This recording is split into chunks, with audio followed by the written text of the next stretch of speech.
다 함께 사도신경으로 우리의 신앙을 고백하겠습니다. 나는 전능하신 아버지 하나님, 천지의 창조주를 믿습니다. 나는 그의 유일하신 아들 우리 주 예수 그리스도를 믿습니다. 그는 성령으로 잉태되어 동정녀 마리아에게서 나시고 본디오 빌라도에게 고난을 받아 십자가에 못 박혀 죽으시고 장사된 지 사흘 만에 죽은 자 가운데서 다시 살아나셨으며 하늘에 오르시어 전능하신 아버지 하나님 우편에 앉아 계시다가 거기로부터 살아있는 자와 죽은 자를 심판하러 오십니다. 나는 성령을 믿으며 거룩한 공교회와 성도의 교제와 죄를 용서받는 것과 몸의 부활과 영생을 믿습니다. 아멘. 찬송가 144장 함께 찬양하겠습니다. 144장 함께 찬양하겠습니다. 예수 나를 위하여 십자가를 질 때 세상 죄를 지시고 고초 당하셨네.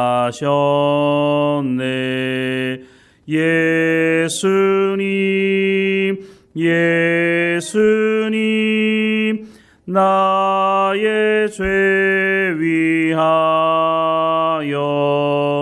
보배 피를 흘리니 죄인 받으소서. 십자가를 지심은 무슨 죄가 있나. 저무지한 사람들 메시아 죽였네. 예수님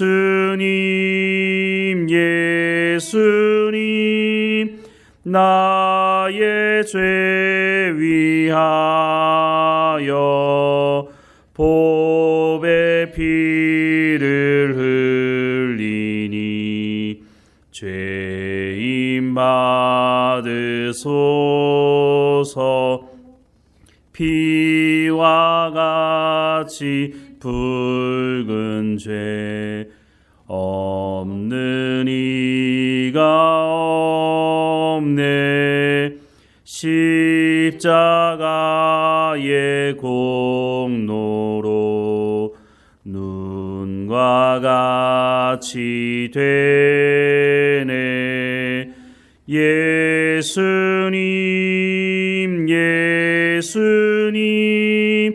나의 죄 위하여 보배 피를 흘리니 죄인 받으소서. 아름답다 예수여 나의 좋은 친구. 예수 공로 아니면 영원 형벌 받네. 예수님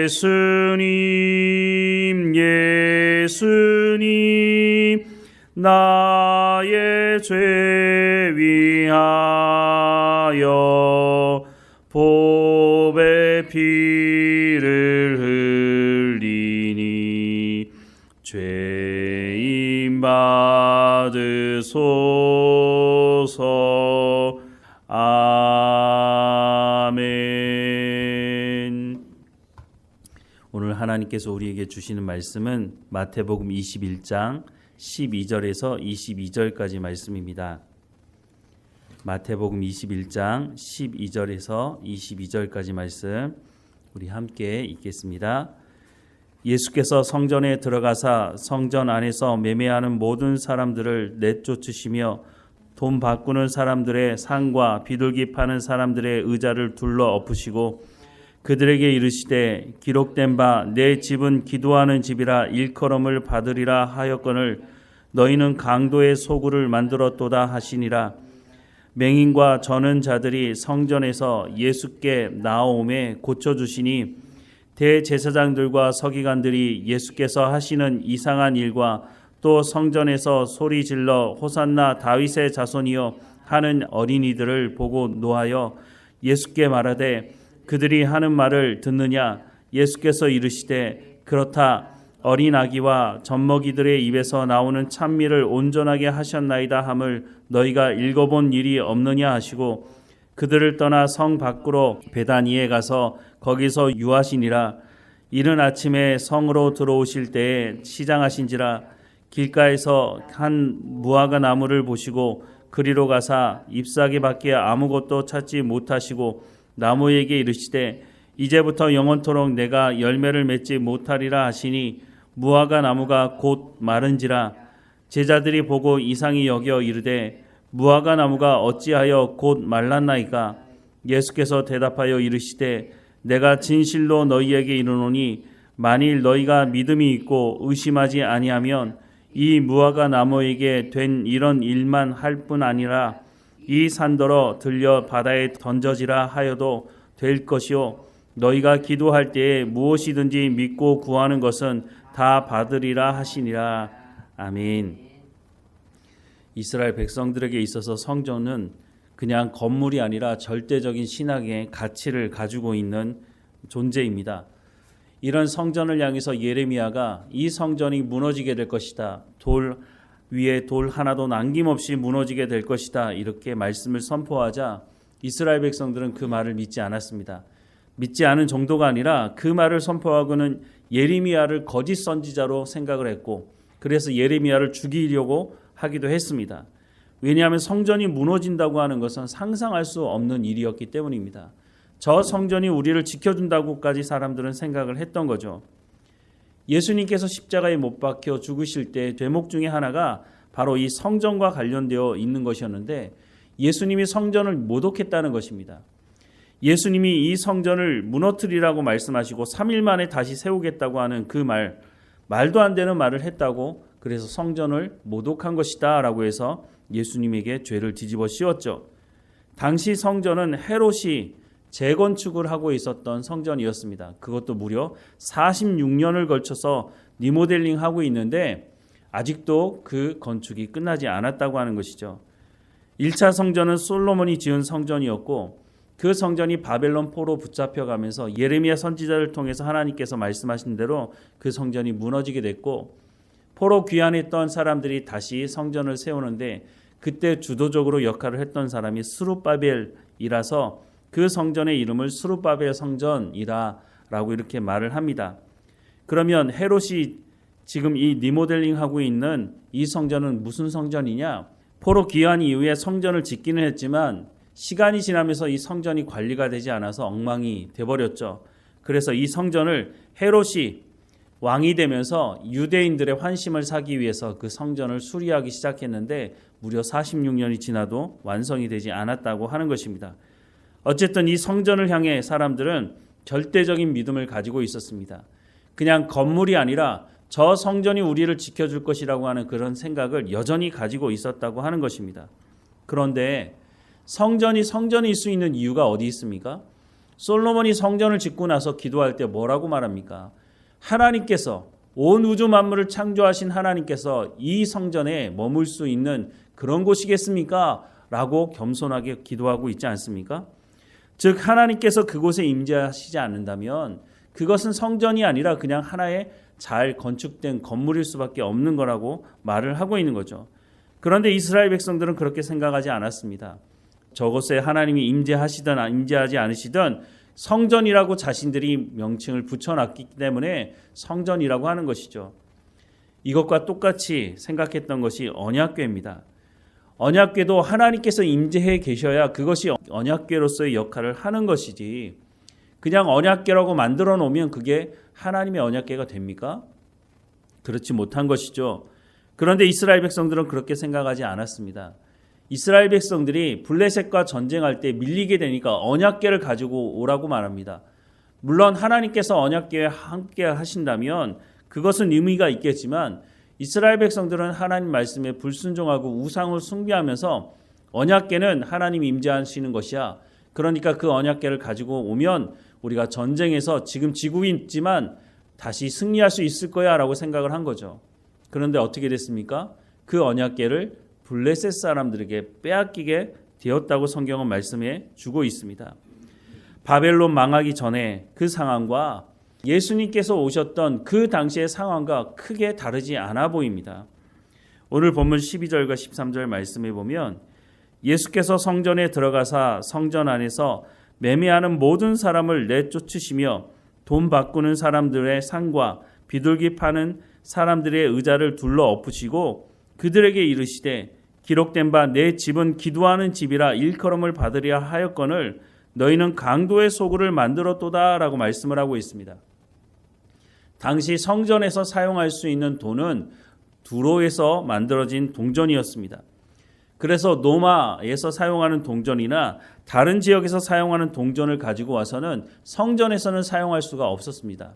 그러면 어떻게 해야 되겠습니까? 환전을 해야 되겠죠. 그래서 환전상이 성전에 있었던 것입니다. 또 멀리서 오는 사람들은 재물을 가지고 직접 올 수 없으니 성전에 와서 제사를 드리기 위해서 재물을 사야 했습니다. 그러니까 어떻게 보면 환전을 하는 사람이나 재물을 파는 사람 꼭 있어야 되는 상황인 거죠. 그런데 환전을 하면서 이 사람들이 이익을 남기고 재물을 팔면서 이익을 남기게 되었다고 하는 것이죠. 이런 차익을 남기기 시작하면서 그곳에 가면 장사를 할 수 있다고 하는 생각이 왜 들지 않겠습니까? 그러다 보니 사람들과 성전의 제사장들과 모종의 이익관계가 생기게 된 것입니다. 그러다 보니 성전이 돛대기 시장이 되고 성전이 성전으로서의 역할을 하지 못하게 되었다고 하는 것입니다. 예수님께서 그러면 환전상들과 재물을 파는 사람들을 쫓아내는 것으로 끝이면 되는 것 아니겠습니까? 그런데 예수님은 재물을 사서 제사를 드리는 사람들도 쫓아냈다고 말씀하고 있습니다. 왜 그랬을까요? 재물을 사서 하나님께 제사를 드린다고 하는 그 사람들조차도 하나님을 예배하기 위해서 기도하러 성전을 찾는 것이 아니라 기복적인 자신의 풍요를 위해서 자신의 문제 해결만을 위해서만 성전을 찾았다고 하는 것을 알 수가 있는 것이죠. 구약 시대에도 보면 성전이 제 기능을 하지 못할 때에 이스라엘 백성들이 타락해 있는 모습을 보게 됩니다. 물론 때때로 종교 개혁을 했던 왕들이 있었지만 예수님은 이 성전을 향해서 개혁을 해야 된다는 말씀 정도가 아니라 이 성전을 무너뜨리라고 말씀을 하고 있습니다. 즉 성전에 대한 심판을 말씀하고 있는 것입니다. 이 말씀 뒤에 이어지는 말씀이 무화과 나무에 대한 말씀인데 예수님께서 시장하셔서 무화과 나무에 가서 열매가 있나 봤더니 열매가 없었습니다. 그랬더니 예수님 뭐라고 말씀하시냐면 이제부터 영원토록 내가 열매를 맺지 못하리라 라고 말씀을 합니다. 왜 이렇게 말씀을 하셨을까요? 무화과 나무는 종종 이스라엘 백성들을 상징하는 것으로 사용됩니다. 즉 예수님께서 이 무화과 나무에서 열매를 찾지 못했다고 하는 것은 이스라엘 백성들이 아브라함으로부터 언약을 받은 백성이고 하나님의 복을 받은 백성임에도 불구하고 열매가 없다는 겁니다. 예수님 시대에도 이 사람들 안에 정말 하나님을 사랑하는 마음, 하나님의 말씀을 듣고 순종하는 마음으로 성전을 찾는 일이 없고 오직 자신의 풍요와 자신의 성공만 구하고 있는 사람들이었다고 하는 것이죠. 그러니 성전이 제 기능을 하지 못하니 그 성전을 예수님께서 무너뜨리라 라고 말씀을 하시는 것은 이제 무화과 나무에서는 더 이상 열매를 찾을 수 없다라고 하는 말씀과 연결이 되어져 있다고 하는 것을 알 수가 있는 것입니다. 성전이 성전으로서의 역할을 하기 위해서는 성전에 하나님께서 임재해 계셔야 한다는 것입니다. 오늘 우리도 마찬가지입니다. 우리가 교회라고 하고 교회에 이름을 붙여준다고 해서 그것이 교회가 되는 것이 아니라는 것이죠. 물론 교회가 교회죠. 그럼 뭡니까? 교회 안에 사람들이 모여서 하나님을 예배하고 하나님의 말씀을 듣고 교회 안에 모여 있는 사람들이 하나님의 말씀을 듣고 순종하는 삶이 없는데 그것을 과연 교회라고 할 수 있는 것인가 하는 생각을 할 수밖에 없는 것이죠. 고린도전서 3장 16절에서 17절 말씀해 보면 너희는 너희가 하나님의 성전인 것과 하나님의 성령이 너희 안에 계시는 것을 알지 못하느냐? 누구든지 하나님의 성전을 더럽히면 하나님이 그 사람을 멸하시리라. 하나님의 성전은 거룩하니 너희도 그러하니라 라고 말씀을 하고 있습니다. 우리가 예수님을 영접하고 우리가 하나님의 사람이 되었다고 하는 것은 성령이 우리 가운데 내주해 계신다라고 하는 것을 말씀해 주고 있습니다. 그런데 분명히 입으로는 예수님을 영접했다고 말하고 자신의 죄인됨을 고백하고 우리가 성령의 충만함을 구하는 것은 분명히 맞는데, 우리가 하나님께서 말씀하신 대로 너희는 거룩하라고 말씀하시는 것은 하나님의 말씀을 듣고 순종하는 삶을 통해서 하나님과 친밀한 교제 가운데 나가는 거룩한 삶을 살라고 하는 것인데, 우리가 하나님 말씀에 순종하지 않으면서 우리는 교회라고 말하고 우리는 거룩하다고 말하고 우리는 하나님의 성전이라고 말한다면 그것은 무화과 나무를 찾으셨을 때 열매를 찾지 못하셨던 것처럼 우리 안에 열매가 없는 것과 똑같은 것이라고 말씀을 하고 있는 것입니다. 하나님은 분명히 우리 가운데 거룩하라고 말씀하고 있습니다. 그러면 우리가 거룩하면 되는 것이죠.